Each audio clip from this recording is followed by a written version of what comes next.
ಧಾರವಾಡದಲ್ಲಿ ಮಳೆಯ ಅಬ್ಬರ ಜೋರಾಗಿದ್ದು ಅವಾಂತರಗಳು ವಿಪರೀತವಾಗ್ತಾ ಇದೆ. ವಿಘ್ನ ವಿನಾಶಕ ಗಣಪತಿ ದೇಗುಲಕ್ಕೆ ಜಲ ದಿಗ್ಬಂಧನ ಆಗಿದ್ದು ಮಳೆಯ ಅಬ್ಬರದಿಂದ ರಸ್ತೆಗಳು ಕೆರೆಯಂತಾಗಿದೆ. ನಗರದ ಎನ್ಟಿಟಿಎಫ್ ಬಳಿ ಇರುವಂತಹ ಗಣೇಶ ದೇವಸ್ಥಾನ, ಹುಬ್ಳಿ ಧಾರವಾಡದ ಬಿಆರ್ಟಿಸಿ ರಸ್ತೆ ಕೂಡ ಸಂಪೂರ್ಣ ಜಲಾವೃತವಾಗಿದ್ದು ಮಳೆಯಿಂದಾಗಿ ವಾಹನ ಸವಾರರು ಪರದಾಡ್ತಾ ಇದ್ದಾರೆ. ಹುಬ್ಳಿ ಧಾರವಾಡ ರಸ್ತೆಯನ್ನು ದಾಟೋಕೆ ಸವಾರರು ಹರಸಾಹಸ ಪಡ್ತಾ ಇದ್ದಾರೆ. ನಗರದ ಎನ್ಟಿಟಿಎಫ್ ಬಳಿ ಇರುವಂತಹ ಗಣೇಶ ದೇವಸ್ಥಾನಕ್ಕೆ ಜಲ ದಿಗ್ಬಂಧನ ಹಾಕಲಾಗಿದೆ. ಮಳೆ ದಿಗ್ಬಂಧನವನ್ನ ಹಾಕಿದೆ. ಮಳೆಯಿಂದಾಗಿ ವಾಹನ ಸವಾರರು ಪರದಾಡ್ತಾ ಇದ್ದಾರೆ.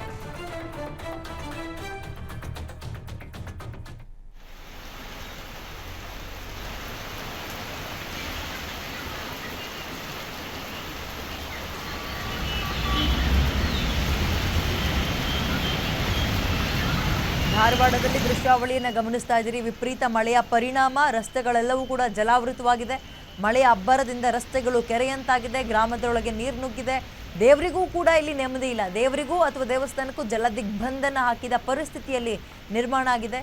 ವಿಪರೀತ ಮಳೆ 24/7 ಮಳೆ ಆಗ್ತಾ ಇದೆ. ಜನಜೀವನ ಅಸ್ತವ್ಯಸ್ತವಾಗಿದ್ದು ಕೆಲಸಕ್ಕೆ ಹೋಗುವಂಥವ್ರಿಗೆ, ಬರುವಂಥವ್ರಿಗೆ, ಸ್ಕೂಲ್ ಮಕ್ಕಳಿಗೆ ಎಲ್ಲರಿಗೂ ಸಮಸ್ಯೆ ಆಗ್ತಾ ಇದೆ.